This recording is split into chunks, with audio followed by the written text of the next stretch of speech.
અમદાવાદ નિકોલ વિસ્તારમાં 97 કરોડના વિકાસ કાર્યોનું લોકાર્પણ. ભાજપ પ્રદેશ પ્રમુખ જગદીશ વિશ્વકર્માની ઉપસ્થિતિમાં આ કાર્યક્રમ યોજાયો. પૂર્વ ઝોન નિકોલ ખાતે વિવિધ વિકાસ પ્રકલ્પોનું ખાતમુહૂર્ત. વિરાટનગર વોર્ડમાં કમ્યુનિટી હેલ્થ સેન્ટરનું લોકાર્પણ. 97 કરોડના વિકાસ કાર્યોની ભેટ નિકોલ વિસ્તારને મળી. ભાજપ પ્રદેશ પ્રમુખે લોકાર્પણ કર્યું અને ખાતમુહૂર્ત કર્યું. મોટી સંખ્યામાં સ્થાનિક આગેવાનો અને નાગરિકો પણ ઉપસ્થિત રહ્યા. અમદાવાદ મ્યુનિસિપલ કોર્પોરેશને નિકોલમાં વિકાસ કાર્યોનો પાયો નાખ્યો છે. નિકોલ વિસ્તારના વિકાસ માટે ભવ્ય કાર્યક્રમનું આયોજન કરવામાં આવ્યું. નિકોલની જનતાની સુખાકારી અને સુવિધા વધારવા માટે 97 કરોડના વિકાસ કાર્યોની પાયો નાખવામાં આવ્યો છે.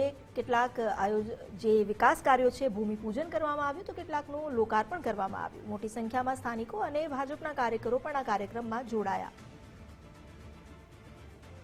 લોકાર્પણ અને ખાતમુહૂર્તના કાર્યક્રમમાં મુખ્ય અતિથિ તરીકે ભાજપના પ્રદેશ અધ્યક્ષ જગદીશ વિશ્વકર્માને આમંત્રણ આપવામાં આવ્યું તો તેઓ પણ મંચ પર ઉપસ્થિત છે અને તેમના હસ્તે કેટલાક વિકાસ કાર્યોનું લોકાર્પણ કરવામાં આવ્યું. એવા વિકાસ કાર્યો કે જેના થકી નિકોલ વિસ્તારના લોકોની સુખાકારી અને સુવિધા વધશે. 97 કરોડના વિવિધ પ્રજાલક્ષી વિકાસ પ્રકલ્પોનું લોકાર્પણ અને ખાતમુહૂર્ત કાર્યક્રમનું આયોજન કરવામાં આવ્યું છે.